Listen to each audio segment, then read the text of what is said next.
Bien, pues nada, bienvenido a esta sesión matinal del sábado, donde como os presentaré ahora después vamos a abordar un tema muy interesante para cualquier monitor en el ámbito no SCAO, pero desde luego, por supuesto, en el ámbito del escultismo, como es la pedagogía del juego.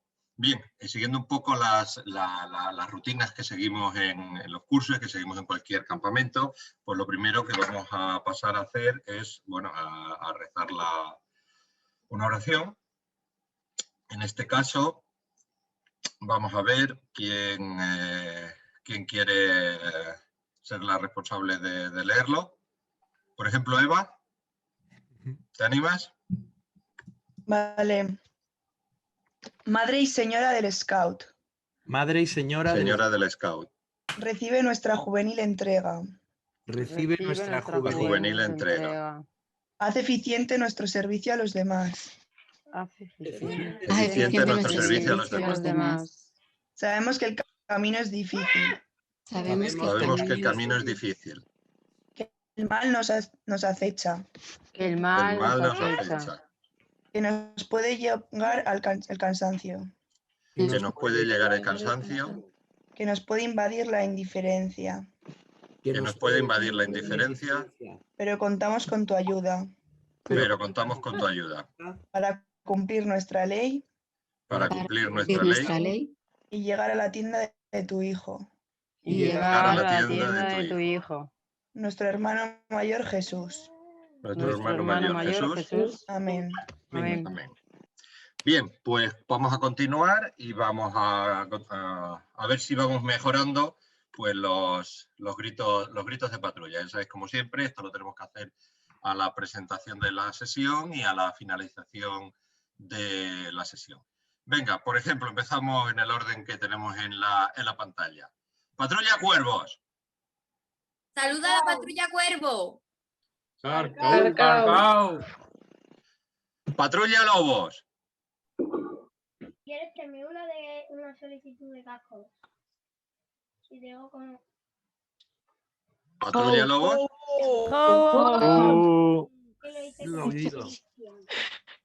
Patrulla Cigüeñas. Cor. Patrulla Jaguares. Bien, si miramos el calendario ya vemos que vamos avanzando, parece que no, pero vamos avanzando poco a poco. Estamos en la cuarta de las sesiones que vamos a abordar en este curso de monitores. En esta sesión vamos a abordar el tema de la pedagogía del juego. La pedagogía del juego es un tema muy importante, como os he dicho anteriormente, para un monitor SCAO. Hay que tener en cuenta que el juego va a ser el mecanismo que nosotros vamos a emplear para transmitir lo que es el escultismo a nuestros educandos. Es especialmente importante, obviamente, cuanto más pequeña la sección, más importante en secciones pequeñas, porque es la manera que tenemos mucho más sencilla, mucho más dinámica, mucho más ágil, mucho más directa de transmitir lo que es la filosofía del escultismo a castores, a lobatos, incluso en secciones SCAO. Bueno, quizás sea menos importante y sencillamente mucho más lúdico cuanto más avanzamos en edad, ¿no? Y avanzamos ya las sesiones, en las secciones, incluida la propia sección SCAO o las secciones cultas. En cualquier caso, un buen juego es un mecanismo muy interesante de reforzamiento de la unidad y de la identidad de grupo, un gran juego de grupo realizado en un día en un campamento. Por lo tanto, ruego que estemos atentos un poco a la sesión que nos va a impartir Carlos. Pero bueno, antes tenemos que hacer una pregunta muy simple, pero muy importante. Estamos aquí porque somos scouts, ¿no? Si somos monitores de otra asociación, pues a lo mejor no estaremos haciendo otro tipo de curso de monitor. Pero en este curso de monitor, aparte de las estrategias básicas de cualquier monitor para cualquier actividad de tiempo libre, pues tenemos que adquirir una serie de destrezas encaminadas al movimiento en el cual estamos integrados, que es el movimiento SCAUT. Por lo tanto, tenemos que saber lo que es el escultismo. ¿Sabemos lo que es el escultismo? ¿Tenemos claro lo que es el escultismo? Pues bueno, vamos a verlo ahora mismo. Por ejemplo, Juanjo, ¿qué es el escultismo? Pues el escultismo es una forma de educar en pequeños grupos para la creación y la consecución de un mundo mejor. Vale, pero ¿podemos leer lo que tenemos en la pantalla? Por ejemplo, Héctor. El escultismo es un método educativo basado en la vida en pequeños grupos y en el contacto con la naturaleza. Exactamente, eso sería, no, lo que tú has dicho también, Juanjo, evidentemente sería muchas cosas correctas, pero la definición correcta... Sí, es que no lo había leído, no. de escultismo es la que tenemos ahora. Por ejemplo, entonces, Susana, ¿tú crees que un grupo de monjas de clausura carmelitas en el huerto del convento de clausura están haciendo escultismo? Si están solas, no. A ver, si es con un grupo, estamos hablando también que tiene que ser de niños y adultos, no lo sé, creo que, bueno. En principio, pues eso no sería escultismo. Por no ejemplo, hay niños, tampoco. Pilar, ¿tú crees que un grupo de profesores que se van al campo a organizar una actividad para los chicos del colegio estarían haciendo escultismo? Yo creo que sí. Pues yo creo que no. Es que no lo sé. Faltaría la vida en pequeños grupos, ¿no? Y no están, por ejemplo, ¿no? Bueno, sí, tenemos claro. que tener claros que el movimiento Scout se basa en la organización en pequeños grupos que todos conocemos de nuestras secciones Scout y obviamente pues actividades realizadas en el contacto con la naturaleza. No os preocupéis, ir pensando porque esta definición la vamos a repetir muchísimas veces e iremos haciendo preguntas de este tipo que entre bromas y veras nos hagan de saber exactamente tener claro lo que es el movimiento Scout, lo que es el escultismo. Bien, Carlos, no quiero robarte más tiempo. Cuando quieras puedes comenzar, como digo, con este tema que me parece muy importante, que es el de la pedagogía del juego. Muchas gracias, José. Juanjo, te lo perdonamos. Seguro que dentro de unas horas ya te sabes la definición. Hoy vamos a hablar de la pedagogía del juego. Habría mucho que decir sobre pedagogía del juego. Yo voy a intentar hacerlo de una manera amena y lo que os pido es que estéis atentos y que interrumpáis en cualquier momento, por favor, porque seguro que alguien puede aportar una anécdota, puede aportar una forma de ver el juego en su grupo, puede aportar también alguna variante de alguno de los juegos que vamos a ver aquí, así que adelante. ¿Quién era este señor? Todavía no hemos hablado de él como merece. Baden-Powell, ¿no? Era Baden-Powell of Gilwell, más conocido como BP, Impesa, el lobo que nunca duerme, el fundador. Baden-Powell fundó un movimiento a partir de 1907 y Baden-Powell tiene unas perlas sobre el mundo del juego extraordinarias. Juanjo, ¿qué decía Baden-Powell respecto al movimiento Scout y el juego? Léenos, por favor. El movimiento Scout no es una ciencia abstrusa o difícil, más bien es un juego alegre si se mira bajo la luz correcta. Al mismo tiempo que es educativo, es apto para beneficiarse de él tanto quien da como quien recibe. Es decir, ya empieza a delimitar qué es el escultismo. El escultismo es más bien un juego. Ya veremos a ver cómo esto es mucho menos inocente de lo que parece, mucho menos improvisado de lo que parece. Me diréis, oye, ¿qué dosis de escultismo nos estás dando hoy comparado con la sesión de sociología o con la sesión de socorrismo? Es que cuando hablamos de pedagogía del juego, de metodología del juego, tenemos que ser conscientes de que los Scouts inventamos esta metodología, el movimiento Scout. De modo que esto, aun siendo un contenido obligatorio en el programa de la Junta, es un contenido netamente Scout, porque el escultismo no es una ciencia, no es una ciencia que haya que estudiar en un salón. Como veíamos en la definición que vamos a estar compartiendo durante estos días, un Scout de local, una manada que se reúne exclusivamente en un sitio cerrado, lo sentimos mucho, pero no hace escultismo.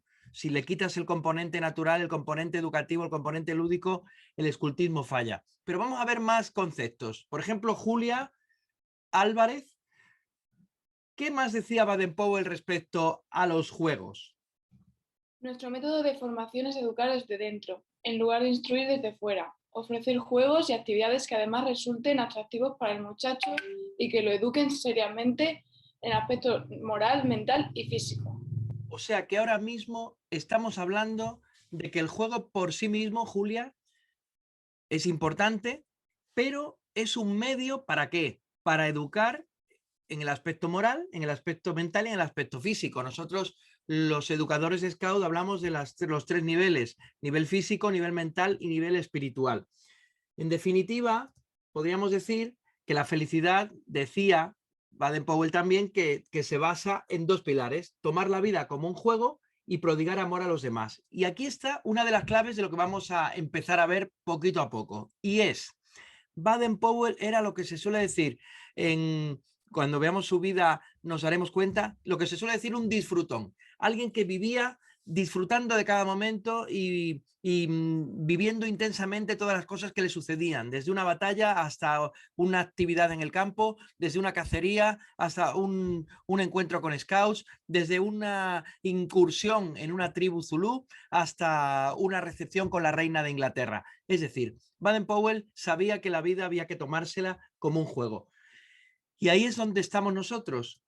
Hay relación directa entre el juego y la sensación de ser dueños, de libertad y de la formación individual. El juego es la vida y la vida es el juego. Pero no nos vamos a poner filosóficos ni nos vamos a poner demasiado serios. ¿Cuándo ha sido la última vez que habéis jugado? A lo mejor, Eva, ¿cuándo ha sido la última vez que has jugado? Confiésalo. ¿No tienes ninguna app de Tetris? Sí, tengo. ¿Cuándo ha sido la última vez, Eva? Pues igual cuando me he despertado. Hace unos minutos, ¿no? Cuando te has despertado, otros jugáis en el baño, otros juegan pues incluso con partidas ya organizadas y retransmitidas por Twitch. Es decir, el juego nos acompaña, sea de forma virtual, sea de forma real, sea de forma solitaria o sea de forma colectiva. Porque parece ser que lo que caracteriza al ser humano es precisamente la ludificación, el homo ludens, que descubrió este señor, este filósofo, también autor de los estudios culturales, se llama Huizinga, nacido en los Países Bajos, pero nacionalizado alemán, que decía que el ser humano, la persona, tenemos una disposición permanente a jugar. ¿Jugar qué es? Jugar es vivir, jugar es explorar. Pero ¿qué pasa? Que si yo juego, puedo jugar de una forma individual. Todos hemos jugado en algún momento de esta manera, ¿no? Una vulgar carrera de sacos, que para hacerla mucho más divertida, a lo mejor resulta que la podemos hacer de forma colectiva. Esto que veis ahí son las fiestas de un pueblo de Madrid en la zona norte. ¿Y cómo hemos conseguido pasar de lo individual a lo colectivo? Pues con un saco, lo que llaman una big bag, que en Amazon cuesta 6 euros. Fijaos con qué pequeña modificación podemos hacer un juego muchísimo más divertido, muchísimo más atrayente y muchísimo más gracioso para una actividad, por ejemplo, ¿no? ¿Y qué pasa si no encuentro sacos o si los sacos están rotos de tanto usarse? Pues en vez de utilizar los pies, pues lo hacemos con otra variante. Es decir, el mundo de los juegos es un mundo inagotable, inagotable. ¿Por qué? Porque el escultismo es un gran juego. Esa es la idea que quiero que nos llevemos hoy, que el escultismo es un gran juego. Además, los juegos nos aportan una serie de habilidades y de capacidades. Ahí tenéis algunas de las que yo tengo clasificadas. Durante todos estos años que me he dedicado a estudiar y analizar el juego en muchos ámbitos, no solamente en el scout, en el universitario, en el organizativo, en el empresarial. Bueno, pues todo ese tipo de habilidades las podemos descubrir, las podemos aflorar, las podemos desarrollar con nuestros juegos. Y hay muchos tipos de juegos, como podemos imaginar. Ahí os ofrezco una sencilla taxonomía, una sencilla clasificación. Hay juegos sencillos, juegos muy fáciles, juegos en los que no se necesita material, se necesita un campo o se necesita la imaginación del monitor para que el juego salga adelante. Y hay por otra parte, en cambio, unos juegos que son más complejos, que requieren una logística, pues comprar las cartulinas, preparar bien la historia, ir media hora antes al local para poner las cartulinas en las puertas, en el campo preparar una pequeña construcción para que luego la gente tenga que pasar por ahí, etcétera, ¿no? Es decir, desde el punto de vista de su sencillez, tenemos juegos sencillos y juegos complejos. También tenemos, atención, juegos abiertos y juegos cerrados. ¿Os ha pasado alguna vez, Irene, en tu grupo Scout, que estabais jugando a algo y alguien que se quería incorporar, por ejemplo, un lobato, no se podía incorporar por la naturaleza del propio juego. ¿Ha pasado alguna vez? Pues sinceramente no lo sé, pero puede que sí. Por ejemplo, un 4 en raya. Un 4 en raya, o un 3 en raya, o un 5 en raya, no permite que entre gente nueva a hacer ese juego. Irene? Es decir, hay juegos cerrados en donde los participantes que comienzan al principio no pueden variar de los participantes que terminan al final. Frente a juegos abiertos, en donde cualquiera puede entrar y puede salir del juego en determinado momento. ¿Me explico? La clasificación, Susana. Juegos cerrados, no hay lugar para que la gente se incorpore, si acaso para que la gente se elimine, y juegos abiertos en donde venga, puede entrar uno más porque el juego está vivo. ¿De acuerdo? Hay dos grandes clasificaciones desde el punto de vista del objetivo. Están los juegos competitivos y los juegos cooperativos. Venga, Gabriel, ¿qué será un juego competitivo? Pues un juego en el que se demuestra intentar explotar tus propias competencias con respecto a los demás, tipo intentar destacar, intentar ser el mejor. Exacto, un juego competitivo es un juego en donde hay ganadores y hay perdedores. Y me diréis, joder, que es que los scouts no deberíamos ser tan competitivos. Es que en determinados momentos los juegos competitivos aportan un valor al equipo extraordinario. Por ejemplo, para aumentar la moral, para aumentar la diversión, para poder picarse un equipo con otro y hacer que todo el grupo crezca simultáneamente. ¿Qué sería entonces, Gabriel, un juego cooperativo? Un juego cooperativo sería como que una agrupación, un juego en grupo en donde donde las fortalezas de cada persona puede llegar a llegar a un objetivo concreto. ¿Contra quién estás compitiendo en un juego cooperativo? Pues contra otros grupos. No, creo que no. No, eso sería un juego competitivo. Siempre que hay un ganador y un perdedor, siempre hay es un juego competitivo. A ver, ¿quién me puede decir qué es un juego cooperativo? Luego veremos algún ejemplo. Un juego de equipo. Sí, perdón. Un juego de equipo, ¿no? Cooperativo, cooperar. Donde todo el grupo, aportando cada uno algo, tiene que conseguir el reto o la meta, ¿no? Entre todos tienen que aportar algo para conseguir un fin o algo así, ¿no? Es decir, que ¿contra quién se compite en un juego cooperativo? Contra nadie. ¿Estás segura? Contra el otro equipo que esté jugando. No. A ver. Contra uno mismo. Contra uno mismo. Vamos por orden. A ver, Antonio, que tienes el micrófono abierto. ¿Contra quién compites en un juego cooperativo? Contra el propio juego. Contra el propio juego. Compites contra el tiempo. Compites contra tus propias capacidades y expectativas de que lo vas a hacer bien. Compites contra tus limitaciones. ¿Me estoy explicando? De modo que un juego siempre es un desafío. Y al ser un desafío, o bien compites con alguien o con otro equipo, o bien cooperas para superarte a ti mismo y superar ese desafío. ¿Entendemos el concepto? Tan importantes y tan necesarios son unos como otros. Vosotros como monitores y monitoras tendréis que establecer cuándo hacer un juego cooperativo, cuándo establecer un juego competitivo. No tiene sentido hacer un juego competitivo para lograr un fin común. No tendría ningún sentido. Por ejemplo, que nuestra rama, si somos, por ejemplo, monitores de lobatos, no tendría sentido que organizar una cacería para que los niños y las niñas aprendiesen a tener higiene personal, a ducharse, a lavarse, a asearse todos los días, en donde hubiera una competitividad extrema y al final hubiera un ganador y hubiera un perdedor. Ese perdedor no habría logrado el objetivo de que todos los niños fueran limpios y aseados antes de salir de casa por las mañanas.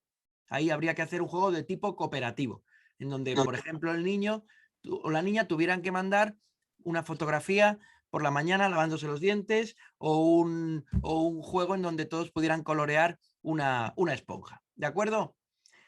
Y por último, tenemos otra clasificación que sería outdoor, es decir, fuera, en el aire libre, de puertas afuera, fuera del aula.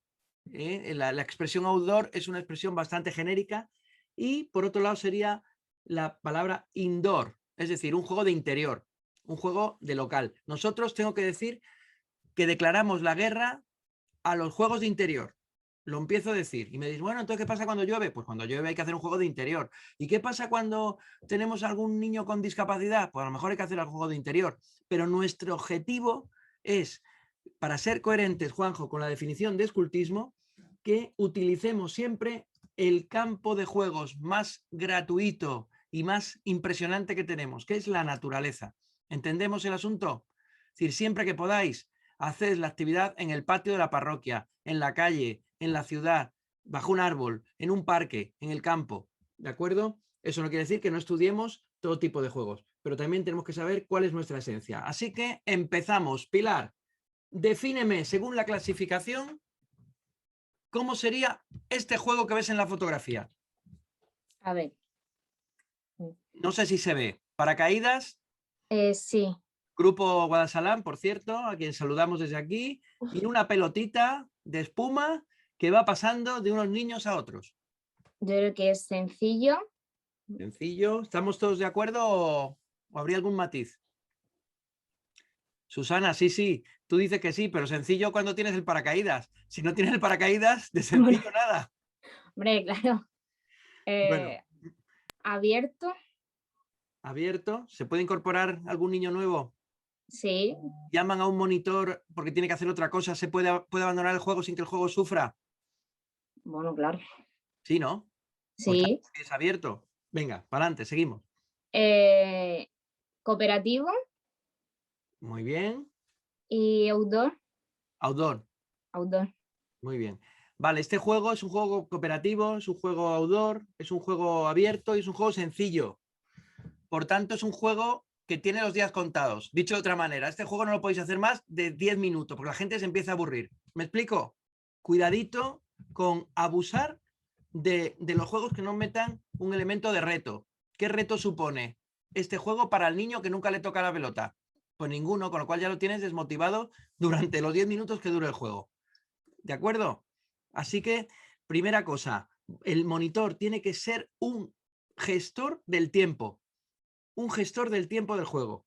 Este juego no lo recomiendo para más de 10 minutos seguidos. Pues para empezar una actividad, para esperar a los mayores que tienen que venir de otra actividad y así vamos haciendo tiempo, para acoger a los nuevos. Puede ser un juego muy bonito para una primera reunión. ¿De acuerdo?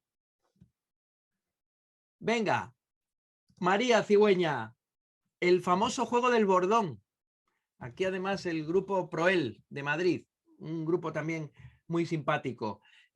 Colocamos un bordón en el medio y los niños tienen que abrirse con las manos agarradas entre sí, abrirse y estirarse con todas sus fuerzas hasta que alguien toque el bordón. El que toca el bordón queda eliminado.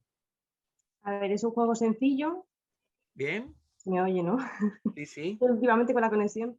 Es un juego abierto porque se puede incluir cualquier niño nuevo, cualquier monitor. ¿Estamos de acuerdo? Juanjo, ataca. No es un juego abierto porque se empieza con la gente que está y se van eliminando conforme van tocando el bordón. ¿Estamos de acuerdo entonces? Que no es un juego abierto. Si tú estás luchando durante 5 minutos para que no te toque el bordón, el hecho de meter a mitad del juego a un elemento externo hace que pueda haber alguien que esté a disgusto. Es un juego eliminativo, por tanto no es abierto, es un juego cerrado. María, sigue, porfa. Aquí es un juego outdoor, pero creo que se podría hacer también indoors, teniendo suficiente espacio. Pues explícame cómo ponemos el bordón de Bueno, pie. poniendo un bordón no, pero se adapta quizá de alguna forma. Con un trípode, bueno, vale. Sí, bueno. Trípode, el palo selfie. Y es un juego competitivo. Competitivo, sí, hay un ganador y hay perdedores, ¿no? ¿De acuerdo? ¿Qué tiene de bueno este juego? Que es un juego de contacto. Juego de contacto. Marta, ¿qué es un juego de contacto? Te lo estoy diciendo en la definición.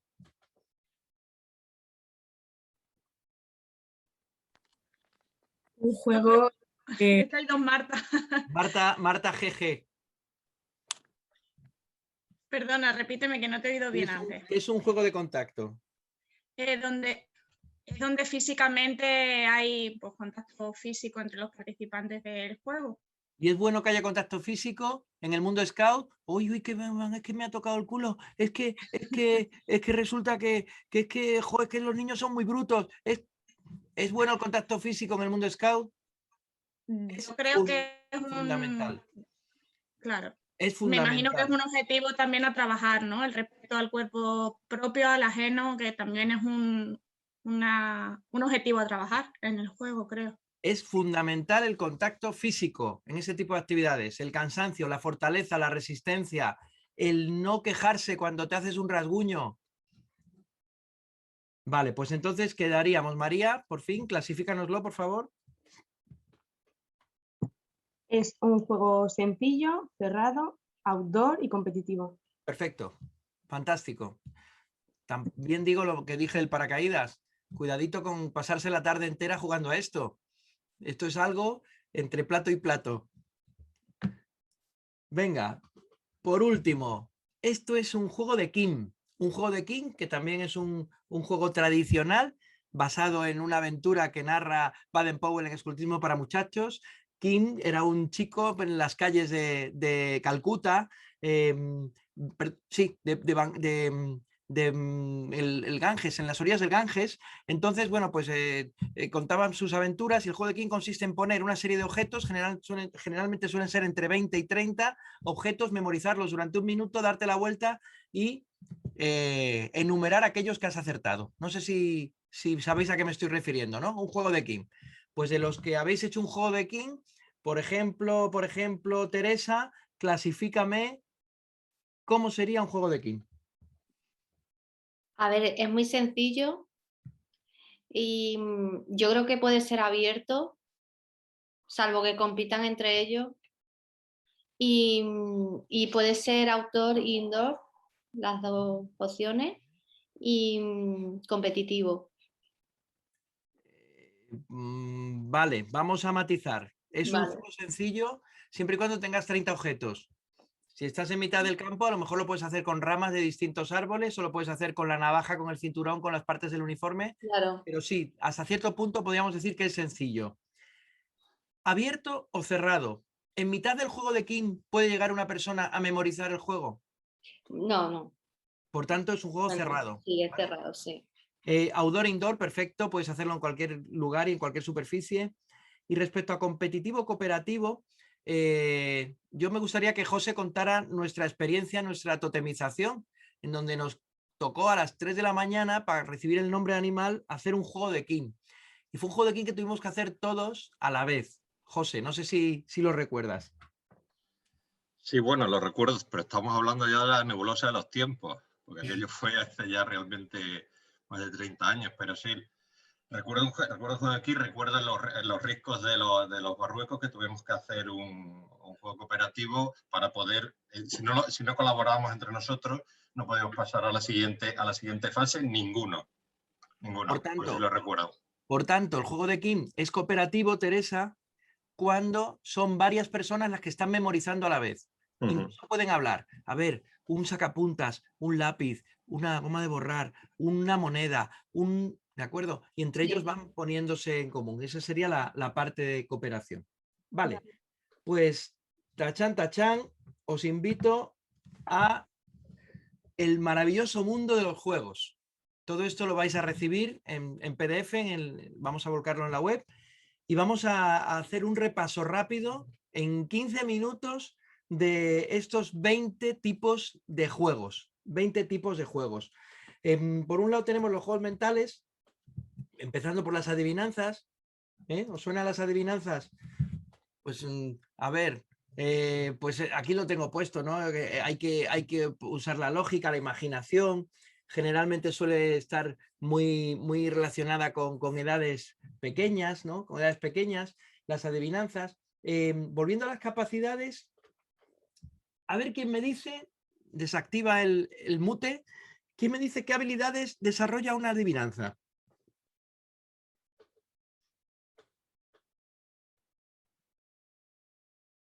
¿Quién se atreve? La sagacidad, ¿no? La sagacidad puede valer. Desarrollo cognitivo y memoria. Desarrollo cognitivo y memoria. Ahí Creatividad también. Creatividad también. Yo ahí tengo 4, pero por supuesto puede desarrollar muchas más capacidades y muchas más habilidades en el niño. Comunicación también sería. La comunicación, muy bien. La comunicación, perfecto. Saber comunicar, depende cómo se cuente la adivinanza, si es verbal o es escrita. Muy bien. Acertijos. A ver quién me dice qué diferencia hay entre una adivinanza y un acertijo. Venga. Raquel Risco. Pues mira, la verdad es que no tengo mucha idea. Creo que en la adivinanza, a medida que se va, o sea, te hacen la adivinanza y solo tienes una respuesta y el acertijo tienes que ir preguntando, ¿puede ser? No lo sé. Puede ser una diferencia, pero no es la diferencia Clave, ¿no? la diferencia clave. Venga, alguien más. Pensad en las adivinanzas que os contaban vuestros mayores. Bueno, A ver, creo que las adivinanzas son como en forma de rima, ¿no? Y los acertijos son más, pues que tienen como bases matemáticas o lógicas. muy bien, Irene. La adivinanza suele ser de tradición oral y generalmente suele ser en forma de rima, ¿no? Blanco por dentro, verde por fuera. Si quieres que te lo diga, espera. Rima y además lleva implícito un juego de palabras. La adivinanza es de tipo verbal, de tipo oral. En cambio, el acertijo es una forma de aplicar la lógica a un problema sencillo. Por ejemplo, cuidado, el acertijo lo puedes usar en cualquier momento, pero debes adaptarlo a cada edad. ¿Os dais cuenta del elemento matemático que tiene el acertijo, pero no tiene la adivinanza? En cambio, se ve, ¿no? Bueno, ahí tenéis dos. Uno que tengo ahí seleccionado. El arpa tiene 4, el violín tiene 6, la guitarra tiene 8. ¿De qué estamos hablando? Yo qué sé, ¿de cuerdas? No. ¿De madera? No. Fijaos lo sencillo que es cuando uno sabe la respuesta, ¿no, Andrés? Que te estás riendo. ¿Cuál sería la respuesta, Andrés Barrio? No te despistes del curso, por favor.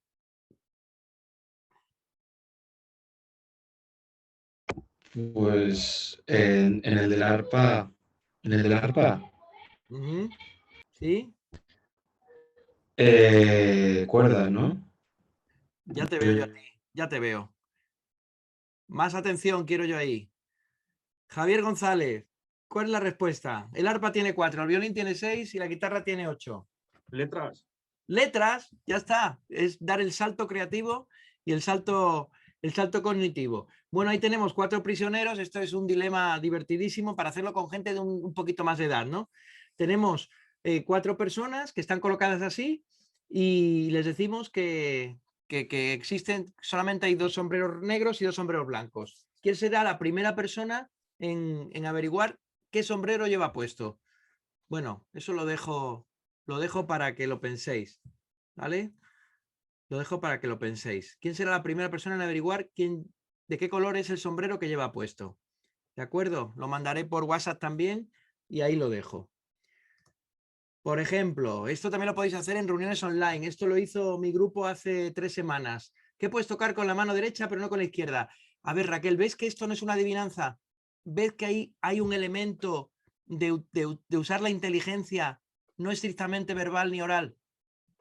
Por tanto, ¿qué puedes tocar con la mano derecha pero no con la izquierda? ¿Alguien me lo dice? ¿Qué puedes tocar con la mano derecha pero no con la izquierda? A mí se me ocurre que con la mano derecha puedes tocarte la mano izquierda. Sí, ¿y qué no puedes tocarte? Que no puedes tocarte la mano derecha, porque siempre es la mano derecha la que toca. Bueno, esto también es tocarse la mano derecha. Venga, Alejandra Rivero. El codo izquierdo, ¿no? No puedes tocar el codo izquierdo con la mano izquierda. ¿De acuerdo? Fijaos que es sencillo dándole vuelta, claro. Un día que estáis aburridos, ponéis un montón de triángulos y le preguntáis a la gente cuántos triángulos ve ahí. Pues claro, ahí ya tenéis para que la gente discuta. No, yo veo 4. No, yo veo 5. No, pero hay uno más, yo veo 6, ¿no? Todo eso para actividades online pueden estar bastante bien. No nos podemos detener. Escape rooms. Escape rooms. ¿Os suenan los escape? Sí, me hacéis así con la cabeza, ¿no? Yo he hecho ahí una selección de los escape rooms más chulos en vuestras respectivas ciudades. En Logroño hay 2 escape rooms bastante guays que me he estado informando cuando estaba preparando la sesión. En Cantabria, en Santander, en Cáceres Escape que tienen también, hasta en Plasencia. Fijaos, en Plasencia hay un escape que está teniendo bastante éxito últimamente. Hay escape móviles. Está el Fox Box, que por cierto hemos ido a conocer. Hay un montón de escape room. pero como tales, los escape room también pueden ser utilizados en el mundo scout. ¿Qué es un escape room? Salir de una habitación, no necesariamente. Un escape room es una lucha contra el tiempo, a base de pistas, ¿de acuerdo? No me voy a detener demasiado. Levantad la mano quienes hayáis ido a algún escape room alguna vez, o sepáis lo que es una actividad de escape room. Bueno, pues la buena noticia es que como monitores podemos organizar escape rooms. Como monitores podemos organizar escape room.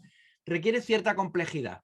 Yo también digo que los 2 o 3 que he organizado, este era Epsilon, que era una bomba, tuve que hablar con un ingeniero que me hizo el diseño, pues estuve un año para desarrollarlo. Y luego este es uno muy facilito que hicimos por equipos.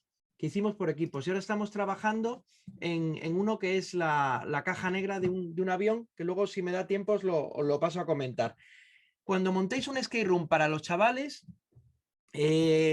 acordaos en la historia, una historia que sea chula, un desembarco, un accidente aéreo, un secuestro de un scout, un problema, un bombardeo, un apocalipsis zombie, un veneno, una pandemia. Todo eso hace que la gente se meta en la historia y pueda ser muy chulo. Hay cientos de libros que os voy a pasar sobre cómo organizar escape room. Hay cientos de libros. Yo tengo varios que os dan todas las claves de la colección Escapebook, por ejemplo. Ya ha salido el 3 para montar un escape room chulo que podáis hacer en todas las secciones y en todas las ramas, ¿vale?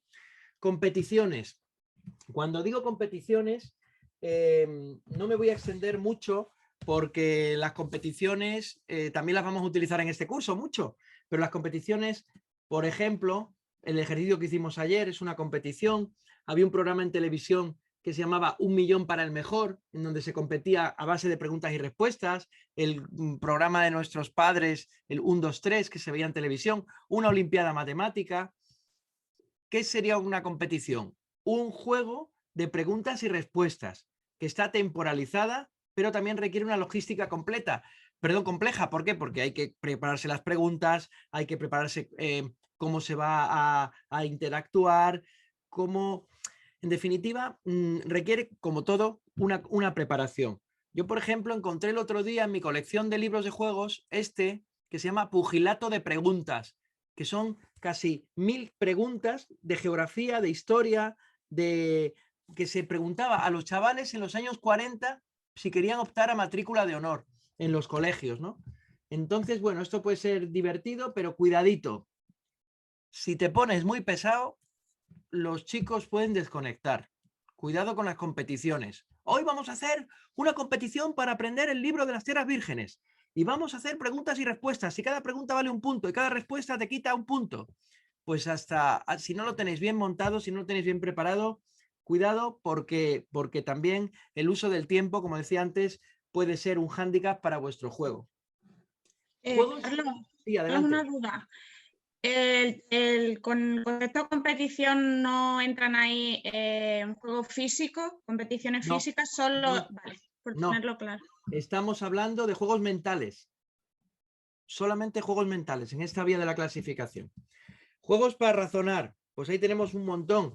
Pues desde repartir la letra escarlata, repartir letras negras y letras rojas y tener que componer, por ejemplo, palabras en donde haya una sola letra roja por cada una de las negras, y gana el equipo que más palabras con más letras ha conseguido. De este juego que yo llamo la letra escarlata tiene muchísimas variantes. También un juego de razón es el típico juego de perdidos. No sé si os suena. Os damos una serie de objetos, una serie de artículos en donde tenéis que ordenarlos si queréis sobrevivir. En la luna, del Perdidos en la Luna, que es un juego muy interesante, del original que tengo además en los años 50 en Estados Unidos, ya se ha derivado a muchos, Perdidos en el espacio, Perdidos en el desierto, Perdidos en la selva. Hay un montón de juegos, pero ¿qué es lo más importante de este tipo de juegos perdidos? Que a lo mejor hacemos uno en el curso. Lo más importante es que la clasificación que tú haces del orden de prioridad, luego la tienes que poner en común con tu equipo y trabajar por consenso los objetos y el orden de los objetos. Y luego esa actividad en equipo la tienes que comparar con lo que decía la NASA o con el resultado correcto, porque evidentemente estos resultados tienen solución. ¿Y qué es lo más importante? Y ahora, si tenéis un minuto, escuchadme atentamente.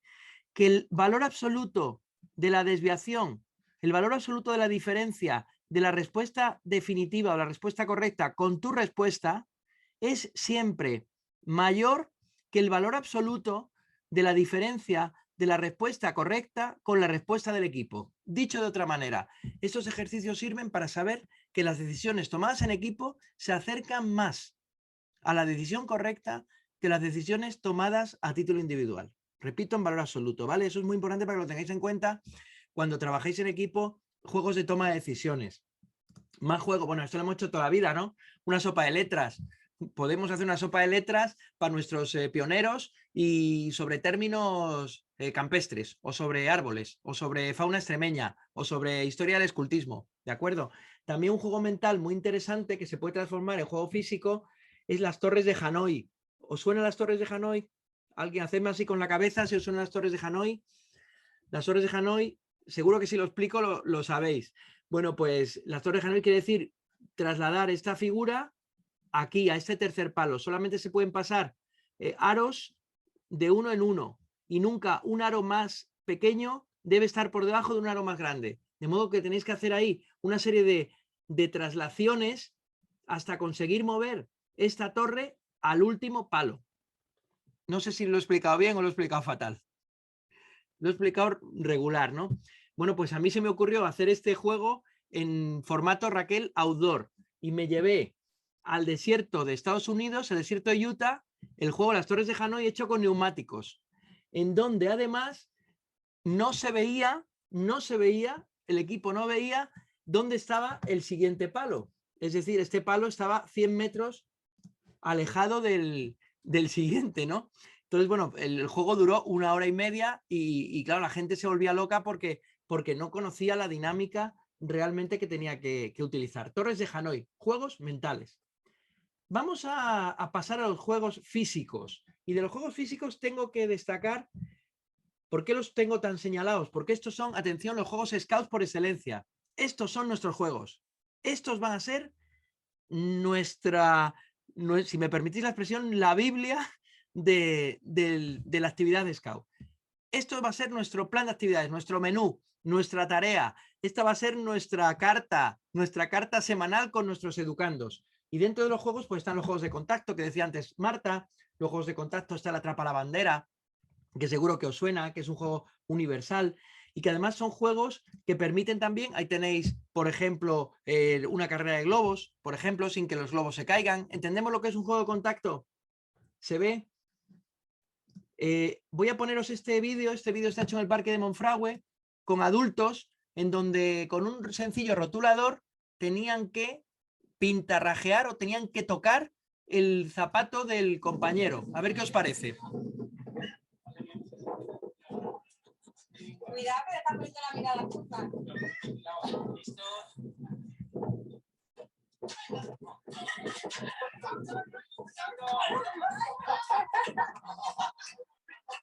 Bueno, se ve, ¿no? Es un juego sencillísimo y en donde la gente llega a unos niveles de contacto y claro, el contacto es importante porque el contacto implica camaradería, evitar la sexualización del otro, quien ha sufrido, quien ha cargado con otro a cuestas, pues ya sabe lo que es el compañerismo, ¿no? Para, por ejemplo, cuando hagáis un juego entre patrullas. Así que no huyamos nunca de los juegos de contacto. Aquí tenemos otro juego muy divertido. Si me permites, Carlos, Sí, me permite un momento, una variante del juego anterior que has dicho es el que hemos hecho probablemente todos en la manada, el de coger la cola del lobo, ¿no? Cuando nos ponemos la pañoleta colgando del cinturón y entonces tenemos que arrancar la pañoleta, tenemos que coger la pañoleta que está colgando simulando la cola del lobo. Yo creo que lo hemos hecho mucho, lo hemos debido hacer todos en las manadas. Un juego muy divertido, es un típico juego de contacto muy dinámico, muy ágil y donde hay mucho movimiento. Vale, pues agradece José el matiz. Aquí tenemos en el campo escuela de Caparica pues un juego tan sencillo como no tocar la cuerda.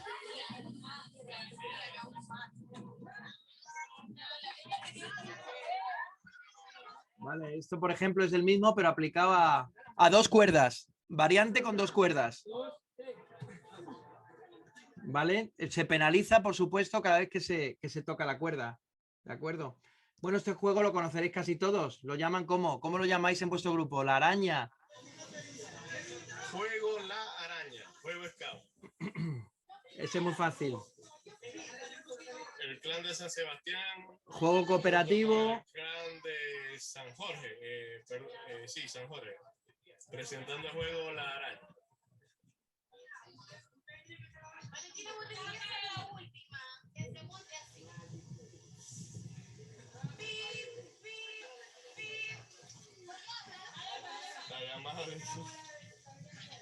Bueno.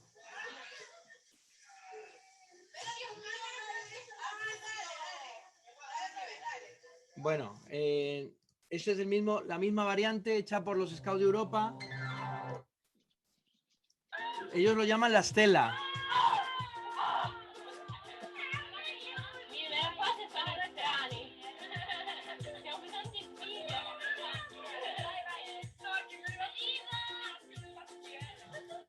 ¿Qué decir? Estos ya son profesionales porque se quitan hasta los zapatos, lo han hecho varias veces para no patalear ni patear, mejor dicho, al otro, ¿no? Bueno, este juego lo hemos visto antes en forma de fotografía. Es un juego complejo, aunque no lo parezca, en donde se dice un par de números. En este caso, una fila son las horas y otra los minutos. Tienen que correr los minutos detrás de las horas y el primero que coge el silbato es el que gana, salvo que se lo quite el otro, ¿no? Nada, ya está. Bueno, este es para hacer... Pero aquí hay que dar ejemplo a todos los monitores, ¿eh? Peleas de gallos. Cuidado que los juegos se pueden corromper.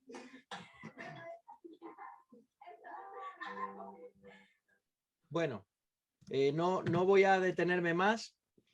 Gincanas. Pues gincanas, aunque la palabra que recomienda la academia es gincana con Y, gincana, Y-I-N. Yo he puesto la etimología india original, pero debe decirse gincana, que es un recorrido por equipos en donde van pasando distintas pruebas. Puede haber incluso hasta gincanas de interior, una gincana de los sentidos, por ejemplo, en donde se pueden ir superando distintos retos. De ahí a una gincana nocturna, en donde cada posta una persona tiene que resolver problemas y conflictos, ¿no? Hasta una gincana internacional, ¿no?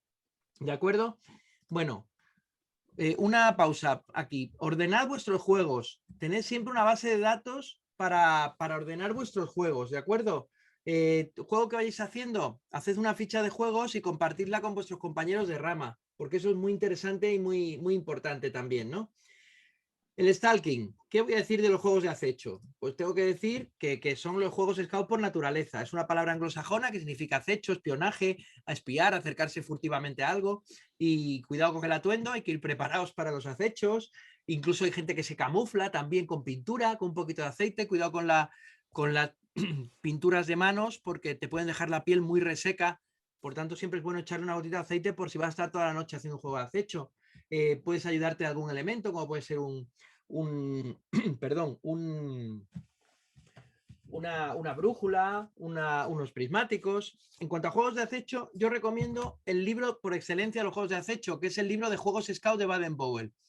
Juegos Scouts. El 90% de los juegos Scouts son juegos de acecho. Repito, el 90% de los juegos de Scouts son juegos de acecho. No me voy a detener porque lo vamos a trabajar más tarde. Juegos y deportes tradicionales. Ahí tenemos a Scouts de distintos países jugando al juego más antiguo del mundo, que es el de la cuerda.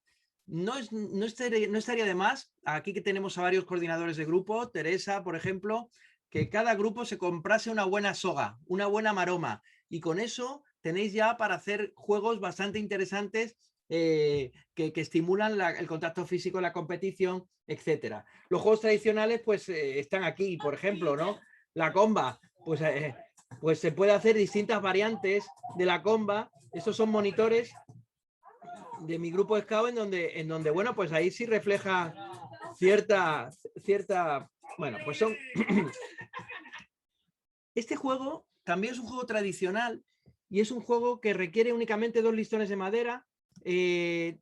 Fijaos, sirve para todas las edades. Está hecho con niños, por ejemplo, para niños. Para niños. Esto también son scouts con troncos. Esto ya era un poco más complicado, ¿no? Equipos aleatorios, equipos de distintas edades. Y tienes que ir avanzando, ¿no? A ver, tengo que deciros que es un juego bastante difícil y que frustra bastante, ¿eh? Voy a poneros una escena en Estados Unidos, en el Cañón del Colorado, con 2 equipos de gente española intentando llevar a cabo este juego y vamos a ver lo que pasó.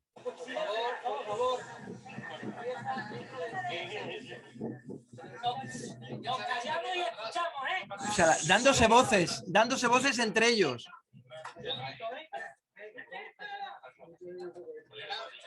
Pita, pita, pita. La gente estaba frenética, descompuesta.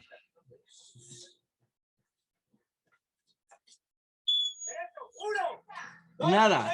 Izquierdo, 1, 2, ¡Hala! 2, 3, izquierdo, 1, 2, derecho, 1, 1. No, tiene que ser rápido. Derecho, 1, 2, 3. Bueno, el equipo verde desmantelado, la chica que iba dirigiendo se fue llorando porque le había tocado un equipo lleno de paquetes, decía ella, no había sabido liderar en este caso. Bueno, ya os podéis imaginar los conflictos grupales que surgen cuando se hacen juegos de este tipo, ¿no? Y por último, las construcciones, algo que también es muy scout y que os recomiendo. Puede haber construcciones hechas para jugar. Ahora se lleva mucho ante la escasez de actividades en la naturaleza debido a la pandemia, actividades relacionadas con cartón. Por ejemplo, hay un tipo de cartonajes muy especiales que se llaman el Human Box, en donde se pide a los equipos hacer cosas de papel. Esto que veis aquí está hecho con Gigi Blocks. Esto lo hice hace 2 meses en la Universidad de Loyola, en Sevilla, que me pidieron que fuera a ayudarles y se les pidió con estos bloques de cartón hacer una construcción que reflejara la misión de la universidad. Bueno, pues los 4 equipos, cada uno hizo pues una construcción, pues como veis, bastante bonita y bastante simbólica y significativa. Por ejemplo, ¿no? Construcciones de todo tipo que también permiten al equipo competir. Esto, por ejemplo, en el mundo scout, pues la construcción de las catapultas. Esto llevado al mundo empresarial, por ejemplo, esto es en las Urdes, hace un año. Una catapulta que luego tienen que lanzar, ¿no? Fijaos, qué sencillo, ¿no? ¿Qué pasa cuando el equipo, después de todo el trabajo, decide utilizar otro sistema y veremos lo que pasa? Fijaos, también te permite innovar, ¿vale? Bueno, estas serían las dinámicas de presentación, grupales, son dinámicas que se alejan un poco de lo que queremos en esta sesión, pero también hay muchísimas dinámicas para saber cuál es el estado de grupo. Hay cientos de ellas y ejercicios que por supuesto también servirían para estar un buen rato. Ahora bien. Carlos, perdona, Sí, ¿te paso adelante. una pregunta? Sí, adelante. Por ejemplo, a mí hay unos juegos que me gustan muchísimo, que ¿Sí? son los que se hacen durante todo el campamento. Por ejemplo, me acuerdo que cuando yo era más pequeña hice uno que era el vampiro. ¿Cuál es la pregunta, Raquel? La pregunta es, ¿cómo son estos juegos? O sea, ¿de qué tipo son? Estos son lo que se llaman grandes juegos o juegos temáticos. Son juegos que implican todos estos juegos que veis en la pantalla. Es decir, tienen un poco de todo. Pero lo más importante no es tanto la metodología, Raquel, como la historia alrededor. ¿De acuerdo? Tú no puedes hacer un juego temático más que en un campamento de verano o en una acampada grande. Por tanto, el 90% de tu tiempo como monitora lo vas a dedicar a hacer juegos de este tipo, los que estás viendo. Un juego temático requiere una logística pues amplia, tanto es así que vas a estar 15 días haciendo el juego, ¿de acuerdo? Entonces, un juego temático, primero, clave del gran juego, una historia buena, una historia buena que puede durar y puede impregnar todo el campamento. Y en segundo lugar, una gincana, por ejemplo, fijaos, ¿no? Un ejemplo de juego temático, una semana en Oriente Próximo haciendo actividades en forma de gincana. Esto lo hicimos hace 3 años. Eso es un ejemplo de juego temático. Raquel?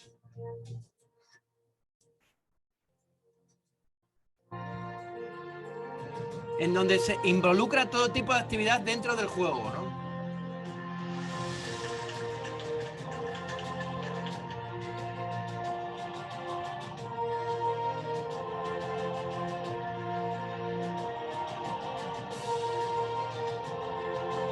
Desde juegos de observación hasta juegos de interacción, hasta juegos de conocimiento,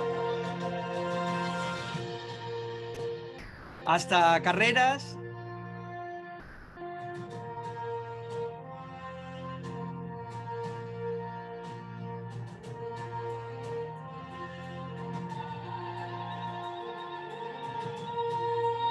Bueno, eso claro, estamos hablando de macroactividades que suponen una logística y una preparación que no tiene nada que envidiar a la de un campamento scout, ¿no?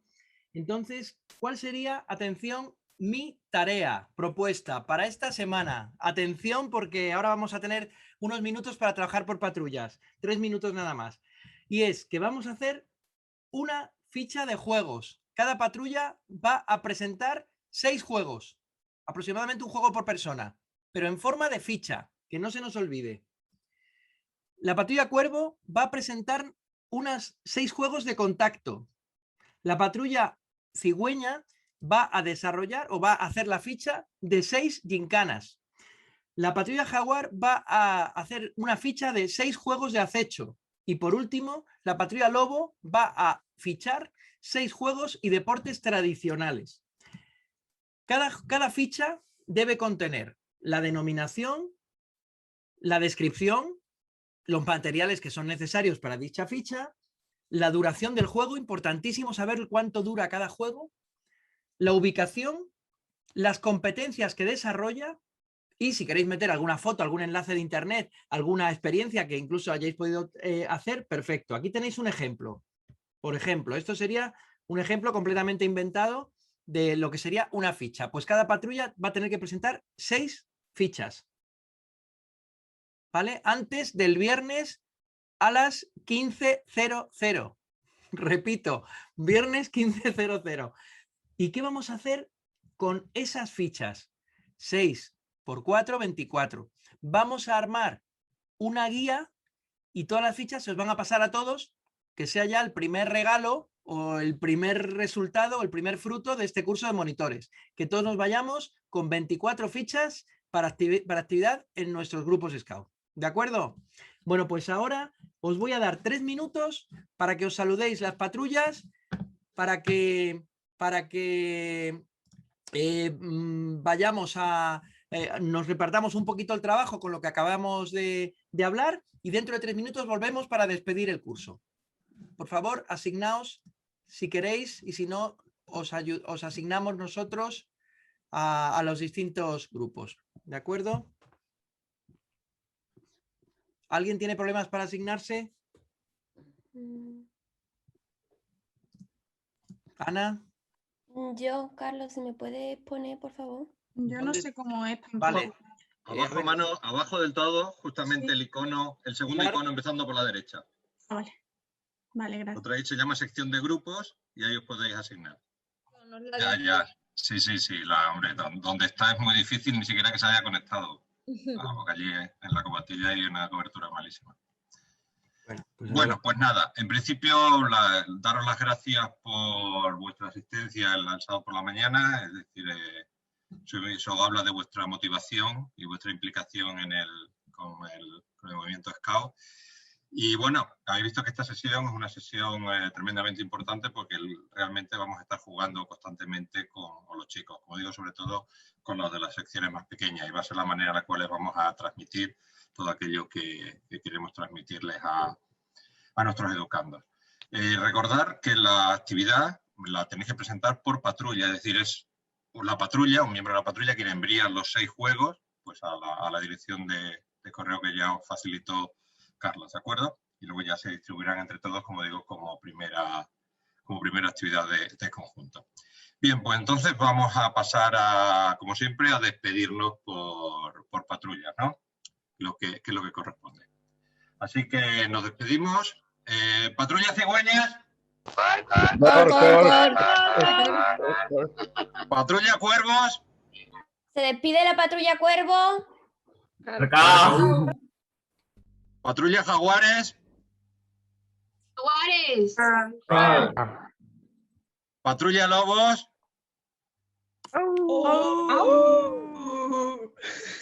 Bueno, vais empezando a aparecer lobeznos de momento. Ya llegaréis a Lobos, no os preocupéis. Feliz semana. Feliz semana.